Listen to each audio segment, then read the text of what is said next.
Chief Nerd at Advanced Computer Solutions, doing the first ever afternoon Nerds News. Very exciting. I was just getting ready to get this launched, and I was thinking about it.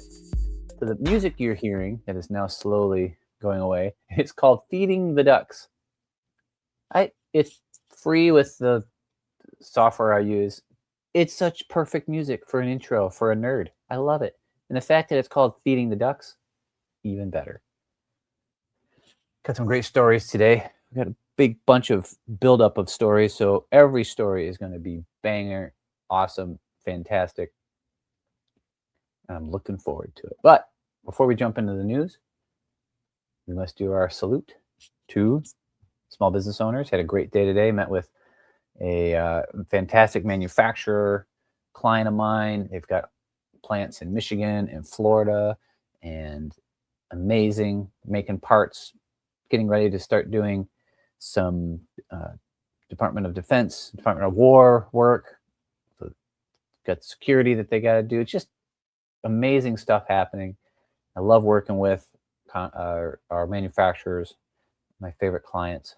There's a reason for that. We might jump into that one day. But you're not here to learn about me. You're here to learn the news. All right, here's our first article. Windows 11 may cause QuickBooks connection drop. The May update. So you're using QuickBooks. You've got Windows 11. Congratulations. Microsoft's going to break it. We'll try our best to make sure that doesn't get pushed out until they fix it. So this is the 24H2 has begun rolling out, and users are reporting connection drops in multi-user mode for QuickBooks Desktop 2023 and 2024. So if you're using multi-user mode, apparently that's a bit of the puzzle. Intuit has acknowledged the issue and is working on a hot fix. So Microsoft releases an update, and Intuit has to fix their stuff.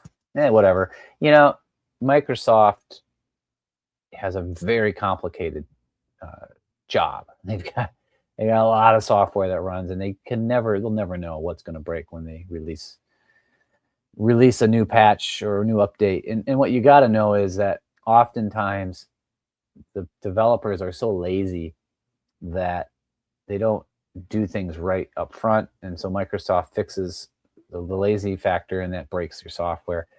So if you've got QuickBooks 2023, 2024, and you're having trouble, the first step, I guess, since Intuit's going to be as acknowledged and is working on a hot fix, is to update your QuickBooks software. We use the online version, never have a problem. So that's where we get around having Microsoft break everything. We just let Google break it with the Chrome updates. We all have to deal with it. Let's see. Security features, operating system. Yeah, it's a security update. Small business owners have been eagerly awaiting this update. Yeah, I don't think anybody's actually been eagerly awaiting their security updates because it does causes this. But they are important. We do have to do them. We have to apply them and keep the machines from getting hacked and data getting stolen. So let's see. Yeah, that's pretty much all I can say about it. Just be aware. If it breaks, update your QuickBooks. OpenAI launches, news item number 2, OpenAI launches ChatGPT memory full context feature. OpenAI has rolled out an expanded memory capability to ChatGPT team, the team version of it, and business version of it. Allows the AI model to store a user's entire conversation history. This is a big deal.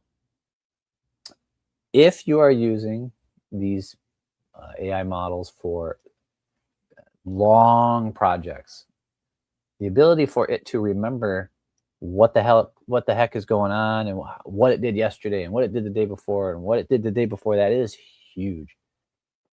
I don't know if it'll ever get to perfect memory. I know that with Claude, it has to do a compaction every so often so that the chat gets so big that it compacts it and it just pulls out the highlights. That's kind of like built-in like amnesia because it never remembers everything in full context. So anything it can remember longer, the more it can remember, the better. I don't know. I guess if it's in random access memory or RAM, it's going to forget it over time because there's just no way they can keep all that memory alive forever. It's always going to have to be written down. And whenever it writes it down, it always loses some context. But I will give you a tip. Tell your agents to document what you're doing. You can tell it at the beginning of the chat, and then you still got to remind it, hey, bozo, document what we've done because we don't want the next agent to not know what's going on. That helps a lot. So the longer the memory, I would say what's going to be good about it is if you go over like a 2-day, 3-day project timeline, it's going to work. You're going to get a lot more work done. News item number 3, Google Gemini 2.5 Pro now available in Vertex AI. Google has released Gemini 2.5 Pro to general availability on Vertex AI, giving small manufacturers and software developers access to Google's most capable multimodal model via API at significantly reduced pricing. Now, I will say that the smaller AI,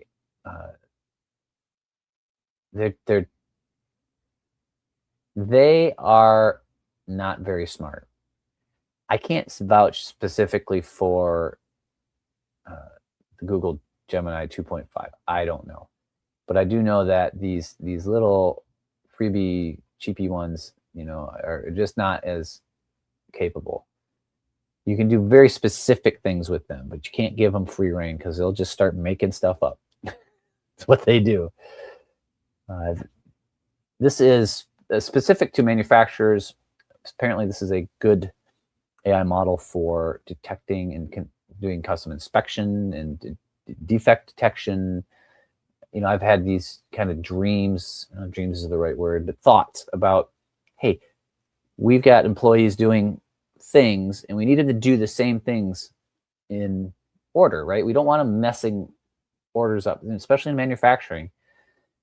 And the ability to maybe not necessarily fix a problem. Maybe you could say, hey, Joe just keeps, or Jill or whoever keeps doing it out of order here, and we keep getting, parts that aren't right. An AI would be very good at both monitoring that and detecting it and reporting on it. So you got the machine, and the machines are pretty consistent. It's the people that tend to be not as consistent. So, I've been pondering that. We can put cameras, where we put the parts in and have it detect the parts not put in right. So if you're, if you're doing multiple phases of cutting on a part, you can, get the part in from, I don't know, this machine over here, plug it into this machine over here and go, oh, hey, he put it in this way. Maybe even have it alarm. That's kind of cool stuff. I've been kind of pondering that almost anybody could do. I could do it. I could set up the camera, set up the AIs, make it all the software, and it could do that. So if I can do it, anybody can do it. Next news item. Microsoft 365 announces deprecation of classic Outlook. I do get a lot of pleasure in ripping on Microsoft. I do know that that this old version of Outlook, my team loves it. They're not a big fan of the new version. I use the new version. Doesn't bother me any, but I guess it breaks and it does stuff that it doesn't do stuff the old one did. The old one's been around a long, long time. So this classic Outlook is the Outlook from 1998. It's been built upon. This is a new version that was basically introduced with the Outlook web software, and it's Outlook web on your desktop. The guys hate it, but the old one's going away in 2026. No more PST files like we're all used to breaking and causing chaos. 45% of small business owners still using classic Outlook. I hate to tell you guys, it ain't going to be fun. You ain't going to like it, but it's coming because you can't use the old one because it's going to be a massive, massive security risk. So the thing you got to think about with email is it is a direct line straight to your computer. Now, we put filters, we do stuff, but it is the only place in your world where you are literally receiving files that could be dangerous. And so your email client has to be in lockdown. And so you can't just leave old versions of Outlook sitting out there. It's kind of like if your house is your computer, it's the only spot where somebody can literally just walk right into your house and you can't stop them because that's what email is. Next news item, Windows 11 May update preview builds. Leaked preview build of the Windows 11 May cumulative update revealed that several new Copilot AI features cannot be disabled via standard group policy settings, potentially causing compliance headaches. That means we can't control it. Microsoft is injecting it. We can't control it. Now, this is a preview build. They will probably fix this, but it's a bad thing to just inject AI into places in the business where you don't want it. At least with Microsoft, it's more controlled than, say, using Claude or OpenAI or whatever, GPT, and just having people free reign use it. So yeah, 45% of small business owners are using AI-powered productivity tools. Whatever. All right, so that's the big stories. A couple quick hits. Microsoft begins rolling out Copilot click-to-dos. These are right-click and having a Copilot feature laying in there, ready to go.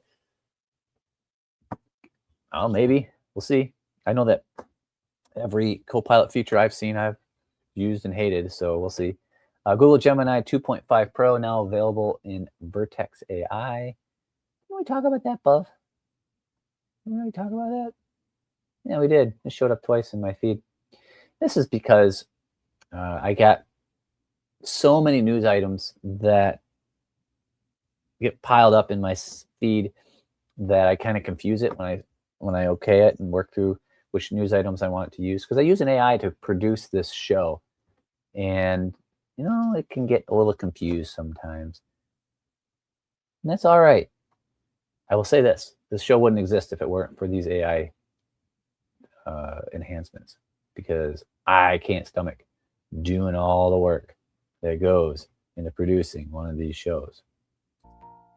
Anyway, that's the show for today. It's Thursday. Only the second show of the week. That's because I've been busy doing customer stuff. But I got great feedback on the show today, which is why I did it tonight, because I want this news to get out to my happy, wonderful, beautiful clients. So I hope everybody has a great day. Really appreciate all of you. We'll see you maybe tomorrow. Got a lot going tomorrow. Probably not. But we'll see. Have a good day. Bye. And a good weekend if I don't see you tomorrow. Bye-bye.